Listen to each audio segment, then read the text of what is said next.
11절 말씀입니다.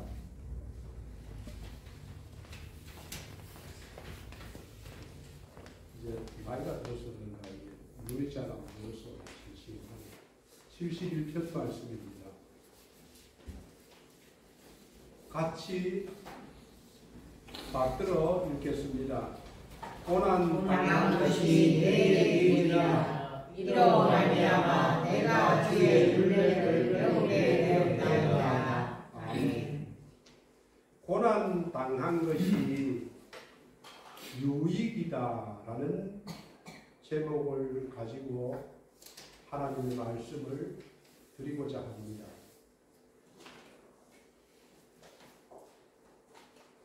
인생은 피곤합니다. 사람은 날 때부터 모든 사람들이 피곤합니다. 예수를 믿어도 인생은 피곤합니다. 고난이라고 하지요. 고난은 예수를 믿으나 믿지 않으나 누구에게나 다가옵니다.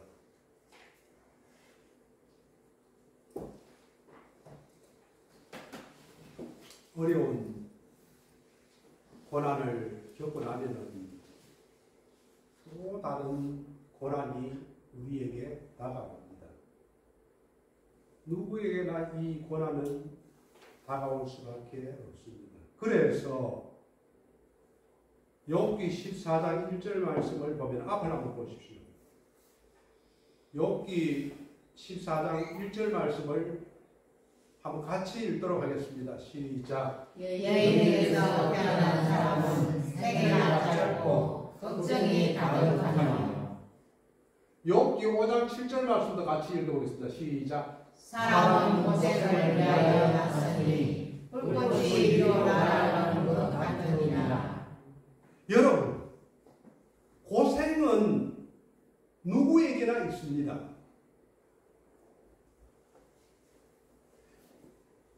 고생이 없습니까? 고난이 없습니까? 고통이 없습니까?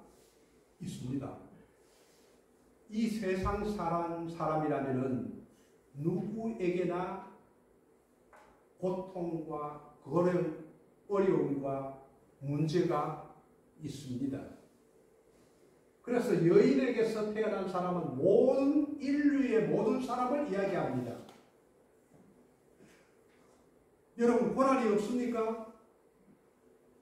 고통이 없습니까? 그러면 사람이 아닙니다.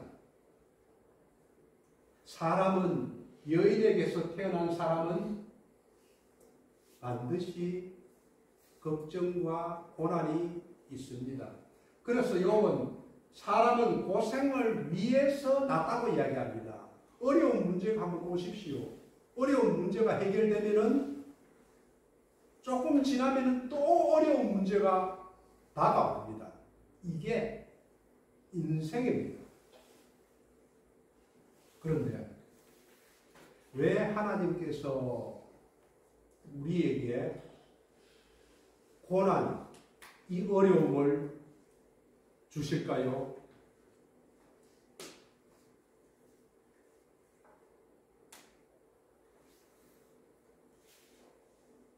주무시면 안 됩니다. 주무시면 안 됩니다. 주무시면 안 됩니다. 주무시면 하나님의 말씀을 한번 들어보십시오. 부엌에서 요리를 하다가 칼에 손가락이 잘렸습니다. 그러면 엄청 아픕니다. 피가 흘러납니다. 저 난로에 제가 불을 넣다가 잘못해갖고 손가락을 찢을 때가 있거든요.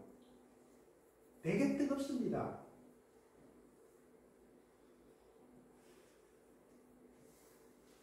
그런데 한센병 환자가 있습니다. 그걸 문둥병이라고 얘기합니다. 그런데 한센병 환자는 고통을 모릅니다. 그래서 손이 썩어져 가도 통증을 느끼지 못합니다. 한센병 환자를 보면은 일하다가 넘어져서 뒤에 피가 나는데도 모릅니다. 왜? 통증이 없어서, 아프지 않기 때문에. 피가 흘러내리는데도 불구하고 느끼지를 못합니다. 그래서 사람들이 이야기를 해주지 않으면 피가 흘려서 그냥 죽습니다.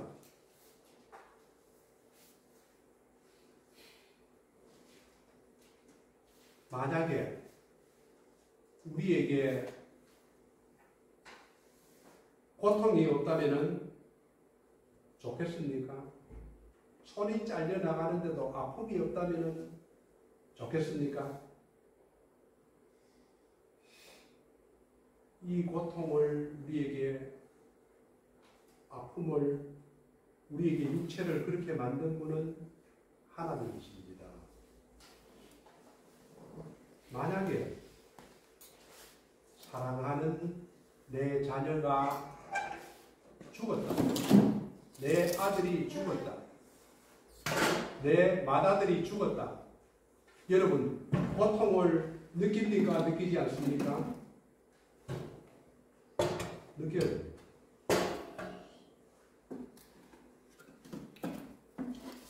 내 남편이 죽었다. 여러분 고통을 느낍니까? 느끼지 않습니까? 느껴야 됩니다. 만약에 내 아내가 죽고 내 남편이 죽고 내 자녀가 죽었는데도 마음의 고통을 느끼지 못한다면 좋겠습니까? 불행입니다. 그것은 저주입니다.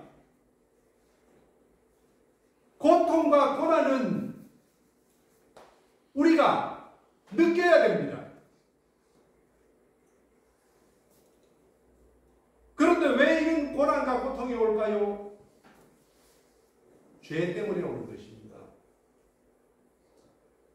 하나님의 말씀을 어기면서 살아가는 모든 사람에게는 고통과 고난이 우리에게 다가옵니다. 국가의 법을 어기면은 형벌을 받습니다. 대한민국 법을 어기면은 교도소에 갑니다. 여러분 도둑질을 해보십시오. 여기 논밭에서 무엇을 하나 들고 가도 고발을 하면은 처벌받습니다. 미국에 가서 미국의 법을 어기면은 처벌을 받습니다. 하나님의 법을 어기면은 하나님이 무조건 용서합니까? 그래, 니 잘했네. 내 말도 안 듣고, 우상도 섬기고, 예배도 안 드리고, 얼렁뚱땅 예배 드리고, 형식적인 예배 드리고, 마음에 없는 예배 드리고, 하나님이 그런 사람에게 그냥 두지 않습니다. 스바냐서 1장 17절 말씀을 보면은 잠언가 10도 한번 같이 읽어보겠습니다. 시작. 내가 사람들에게 고난을 내려 맹인같이 행하게 하나니 이는 그들이 나 여호와께 범죄하였습니다. 또 그들의 피는 쏟아져서 깃털같이 내며 그들의 살은 문둥같이 되지않아. 아멘. 고난을 내려, 하나님께서 사람들에게 고난을 왜 내립니까? 범죄하였기 때문에. 하나님께 범죄한 사람들은 하나님께서 고난을 내립니다. 그래서 얼마만큼 내리냐? 그들의 피는 쏟아져서 티끌같이 되며 그들의 육체는 분토같이 될 것이다.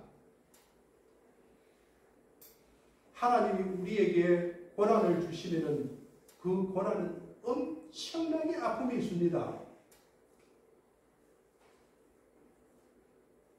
또 예레미야서 애가 5장 7절에도 보면은 여기서는 우리가 지은 죄가 아닙니다. 우리의 조상들은 범죄하고 없어졌으면 죽었고 우리는 그들의 죄악을 담당하였나이다. 조상들이 지은 죄를 물려받는 경우도 있습니다. 이처럼 범죄하면은 대가를 받습니다. 심은 대로 거두리라고 했습니다. 우리가 악을 심으면은 악을 거두고 선을 심으면은 선을 거둡니다. 그래서 하나님께서는 성령을 위하여 심으라고 이야기를 했거든요. 두 번째로 죄를 짓지 않아도 고난이 옵니다. 언제 옵니까? 사탄이 우리에게 시험하는 경우가 있습니다. 욥은 동방의 의인이었지만 그의 모든 재산도 육체의 질병도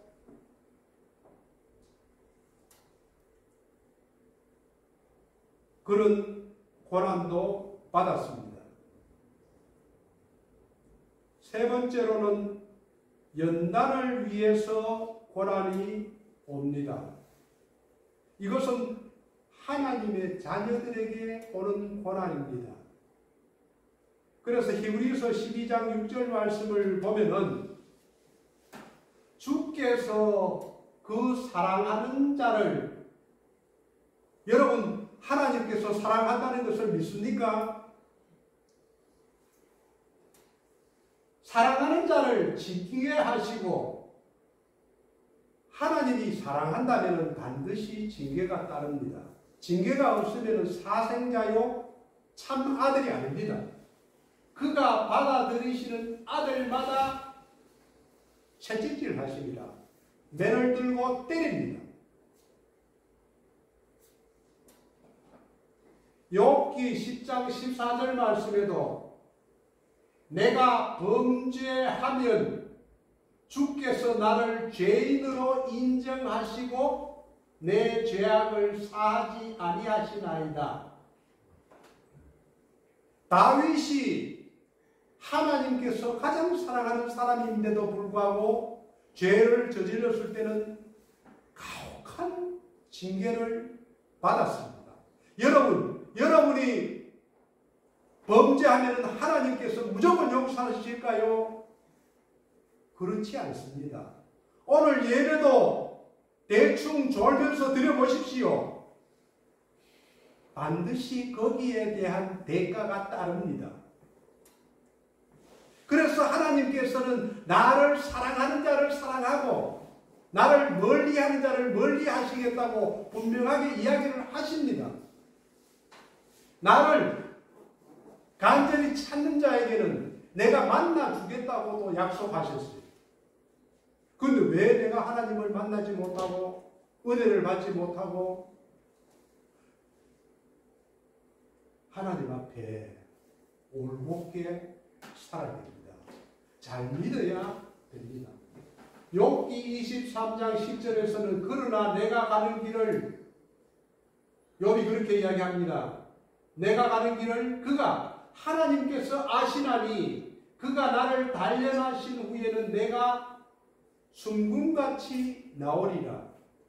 욥이 동방의 의인이었지만서도 사탄의 시험을 받아서 어려움을 당했습니다.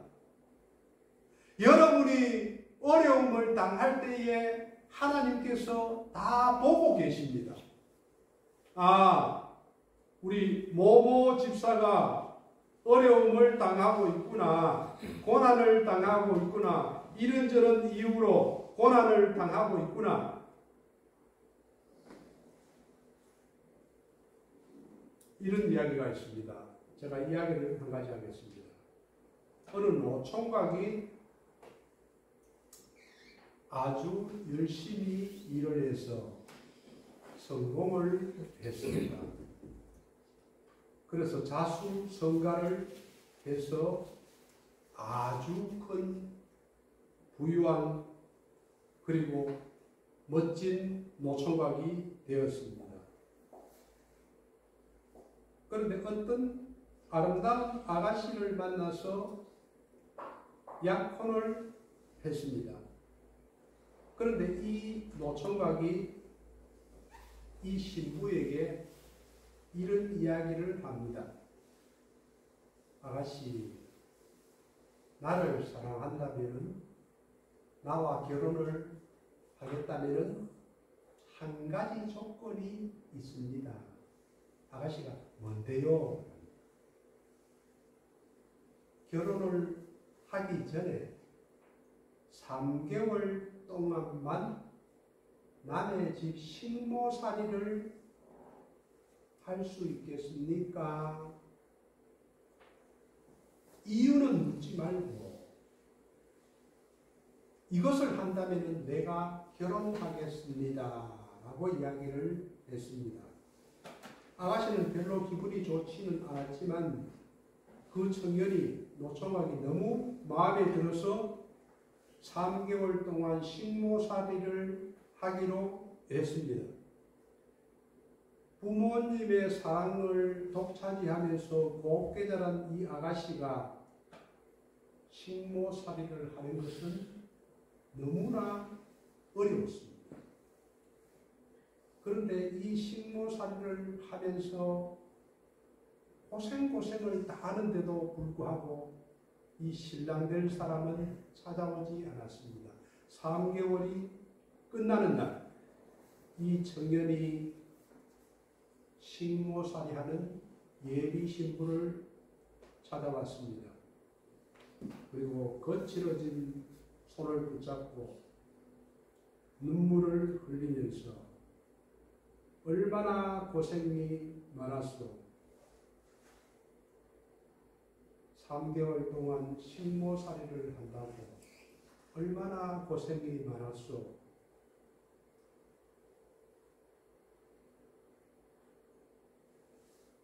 이렇게 아가씨를 고생시킨 이유는 아가씨는 고생을 모르고 자라와서 남의 어려운 사람들의 사정을 모르리라고 생각했어.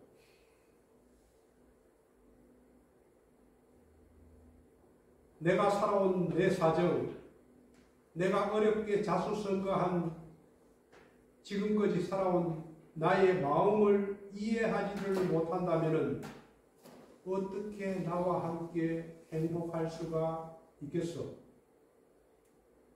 또 우리 집에는 일하는 사람들이 여럿이 있습니다. 고생해보지 않는 사람이 아랫사람들의 입장을 이해하지 못할 것이고, 아랫사람들을 이해하지 못한다면 존경받는 주인이 될 수가 없을 것이요.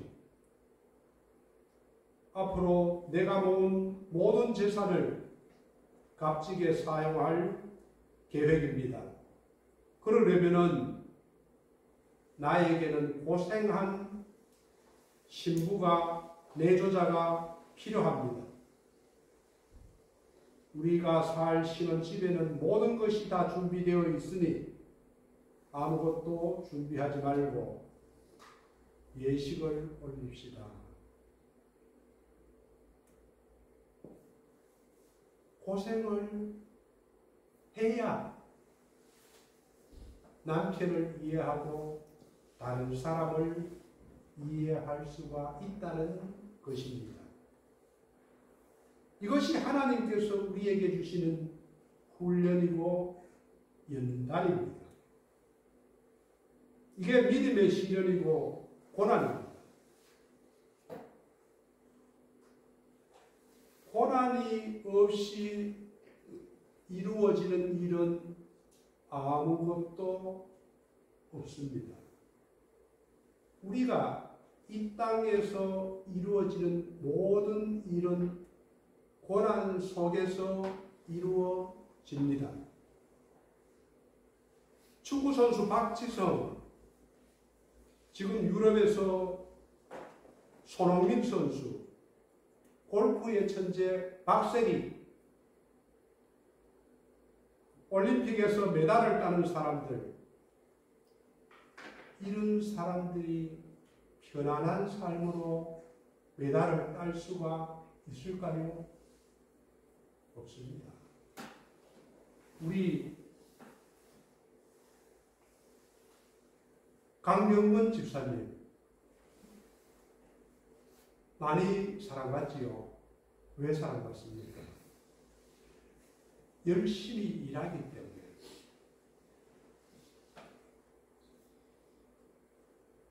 고난이 없이 열심히 일함이 없이는 얻어지는 게 없습니다. 미국의 존슨 대통령은 사람을 채용할 때 두 가지 기준이 있다고 합니다.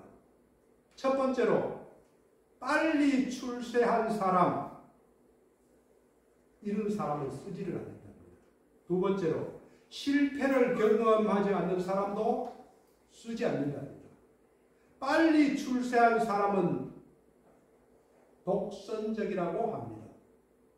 빨리 출세하기 때문에 남을 이해하지를 못합니다.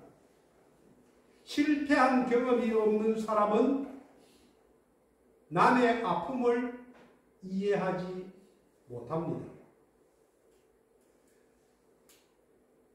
고난은 인간을 올바른 인간으로 만들어 갑니다. 그렇다면은 고난 받는 것이 항상 나쁘기만 합니까? 만약에 믿음이 없는 사람들은 고난을 받으면 멸망합니다. 믿음이 없는 사람들이 고통과 고난을 받으면 남을 원망합니다. 남을 남탓만 합니다. 사업을 하다가 실패하거나 큰 질병들이 오거나 인생의 어려운 문제들을 만나면 믿음이 없는 사람은 포기하고 때로는 자살까지 하고 때로는 술로서 술 중독자가 되고 알코올 중독자가 되고 때로는 마약을 하게 됩니다. 그런 사람들이요 부지기수입니다. 제가 만난 사람들한테도 이야기를 해보면 다 과거에 잘 나간 사람입니다. 그러나 하나님을 믿는 사람들은 그렇지 않습니다. 왜 그럴까요? 고린도전서 10장 13절 말씀을 보면은 한번 같이 읽어보겠습니다. 시작. 사람이 감당할 시험 가운데는 너희가 당한 것이 없나니 오직 하나님은 기쁘사 너희가 감당하지 못할 시험 당함을 허락하지 아니하시고 시험 당할 즈음에 또한 피할 길을 내사 너희로 능히 감당하게 하시리라. 아멘. 하나님께서는 우리가 감당하지 못할 시험 고난은 주지를 않습니다. 그리고 시험 아주 어려운 고난을 당할 때에 피할 길을 주십니다. 시편 34편 19절에서는 의인은 고난이 많으나 누구를 말합니까? 의인은 예수 믿는 사람이 의인입니다. 예수 믿는 사람은 고난이 많으나 하나님께서 그의 모든 고난에서 건지신다고 이야기를 합니다. 여러분이 어떠한 고난이 있더라도 하나님께서는 피할 길을 내주시고 그 고난에서 건져주시는 분이 하나님이십니다. 그래서 어떤 사람은 이렇게 말했습니다. 고난은 영광이고 인생의 과정이다. 만약에 이 고난을 하나님의 뜻으로 받지 않는 사람은 고생을 더 해봐야 안다. 고생을 더 해봐야 안다.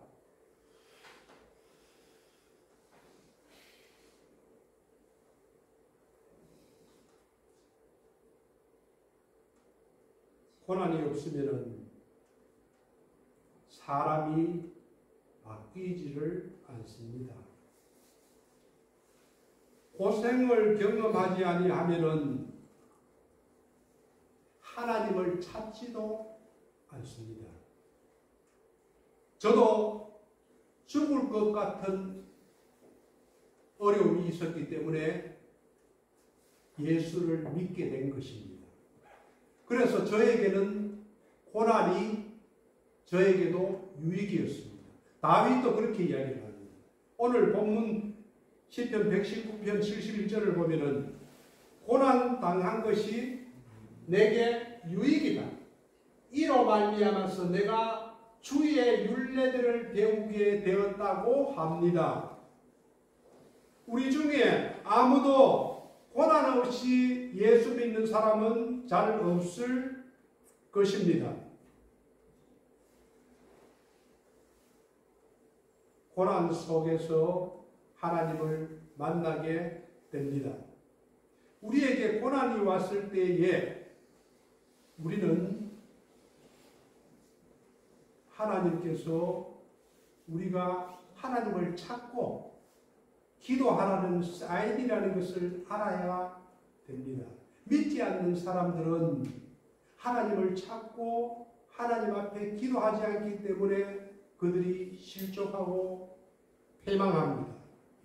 그래서 우리는 고난이 왔을 때에 하나님 앞에 나와서 기도해야 합니다.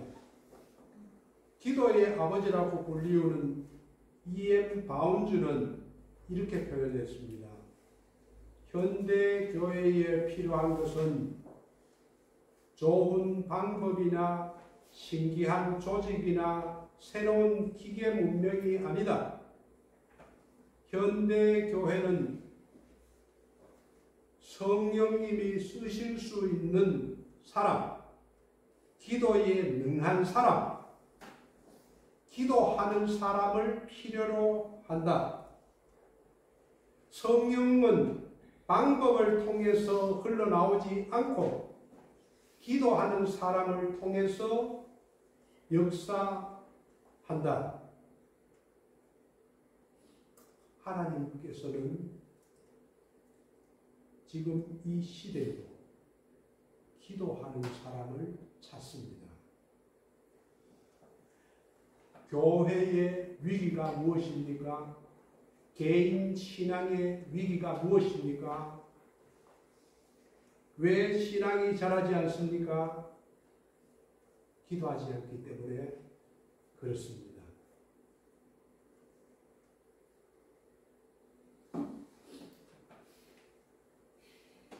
고난을 당하면은 율례들을 배우게 됩니다.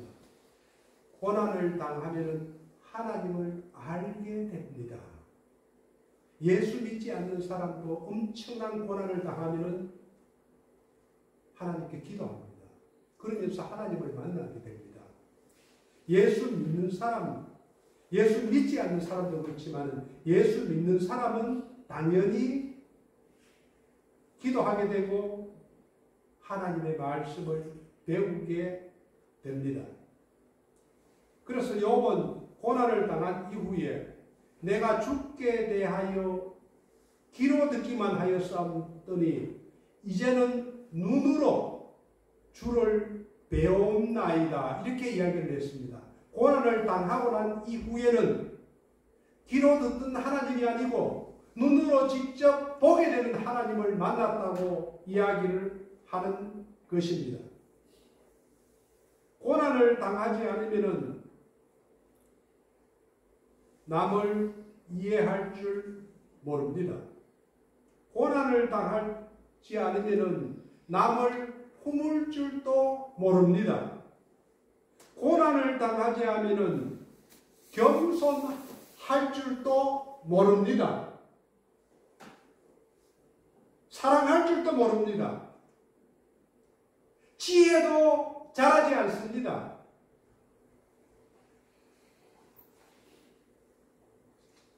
그래서 하나님께서는 다윗을 통해서 우리에게 이야기를 합니다. 고난이 유익이다. 고난이 참다운 사람을 만든다. 고난을 겪게 되면 하나님을 알게 된다. 하나님의 율례를 깨닫게 된다. 배우게 된다.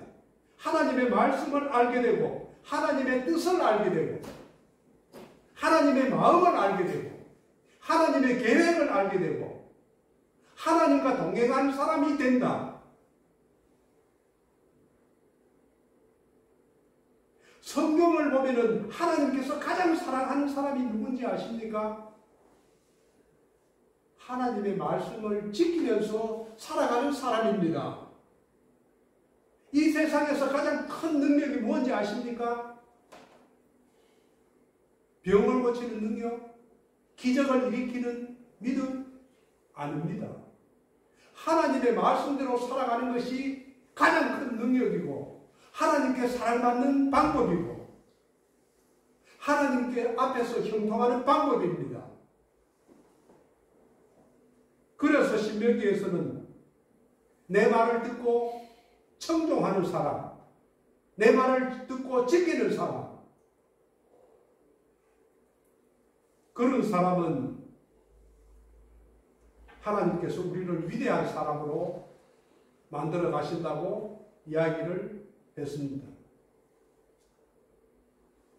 아마 저와 여러분에게도 고난이 있으리라 생각됩니다. 고난이 없는 사람은 없습니다. 그러할 때에 우리는 기도하고 하나님의 뜻을 찾아서 말씀을 봐야 될 것입니다. 저와 여러분이 그러한 은혜가 있기를 주님의 이름으로 축원드립니다. 아멘.